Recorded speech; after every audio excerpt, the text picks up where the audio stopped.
দাদা এতক্ষণ আটকে আছেন, পুলিশ কোথায় দাদা? পুলিশ কোথায়? আপনারা কি অবস্থায় আছেন?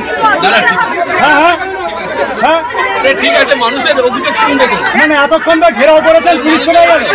পদ্ধতি, অভিযোগের পদ্ধতি এটা, এভাবে অভিযোগের পদ্ধতি।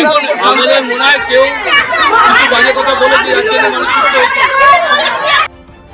সন্দেশখালীর মানুষ দেখছে, সারা রাজ্যের মানুষ দেখছে। সন্দেশখালীর মানুষ এটা দেখে নিল, নিশ্চয়ই এর বিচার মানুষ করবে। আপনাকে মারলো কেন? আপনার বাড়ি হামলা হলো আপনার পরিকল্পনা করে। ওদের থানা ঘেরাও হচ্ছে, আমরা আমাদের বাড়িতে বসে সেখানে খুলনা অঞ্চলের নেতৃত্ব নিয়ে আমরা মিটিং করছি এমএলএ সাহেব। এখানে আমাদের উপর হঠাৎ অতর্কিত বাড়িতে ঢুকে গিয়ে আক্রমণ। আপনাদের কজন আহত হয়েছে?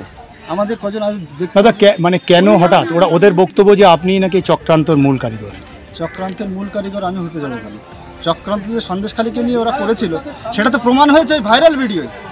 এতে চক্রান্তের মূল কারিগর আমি হতে যাব কেন? আপনার নাম? আমার নাম দিলীপ মল্লিক। আপনি কি পদে আছেন দাদা এখন? আমি সন্দেশখালী 2 পঞ্চায়েত সমিতির কৃষি সেচ ও সমবায় স্তর।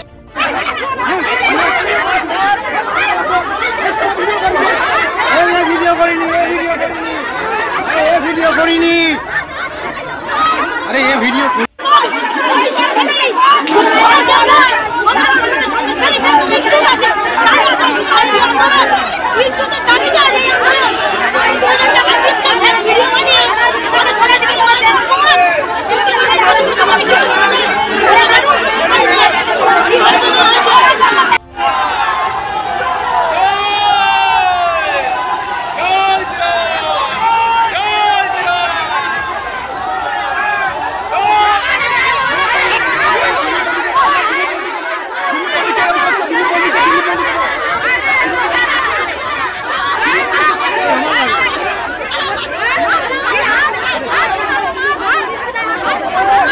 করে নতুন ভিডিও বার করছে, সেগুলো চালিয়ে দেখাচ্ছে।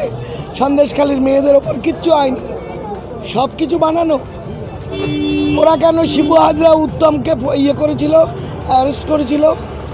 যদি ঘটনা মিথ্যা হয়, ঘটনা যদি বিজেপি বানায়, তাহলে শিবু হাজরা উত্তম সর্দারদের রাজ্য পুলিশ কেন অ্যারেস্ট করেছিল? মমতা ব্যানার্জির কাছে উত্তর আছে? নেই।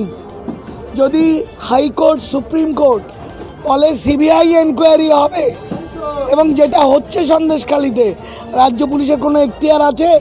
নেই, কোনো উত্তর নেই। শুধু সবাই মিথ্যে কথা বলছে। ইডি ভুল, সিবিআই ভুল, বিএসএফ ভুল, সবাই ভুল। রাজ্যের বিচারালয় ভুল, ম্যাজিস্ট্রেটেরা ভুল দিচ্ছে, হাইকোর্ট সুপ্রিম কোর্ট ভুল, যত মানবাধিকার কমিশন, এসসি কমিশন ভুল। তাহলে কারা ঠিক? মমতা বন্দ্যোপাধ্যায় ঠিক। তিনি যে অসত্য কথাগুলো পরিবেশন করেন, যে ছোট ঘটনা, সাজানো ঘটনা, কিছু হয়নি, বিজেপি মিথ্যা এই করেছে, এগুলো ঠিক, এগুলো মানুষ বিশ্বাস করে না। তার প্রমাণ পাবেন 4 তারিখের ইভিএমের রেজাল্টে। সন্দেশখালীতে হই হই হই হই করে বিজেপি 100% ভোট পাবে। রেখা দিল্লি যাবে, আর নুরুলকে তখন মমতা ব্যানার্জির কাছে গিয়ে কান্নাকাটি করতে হবে, টিকে রাখুন।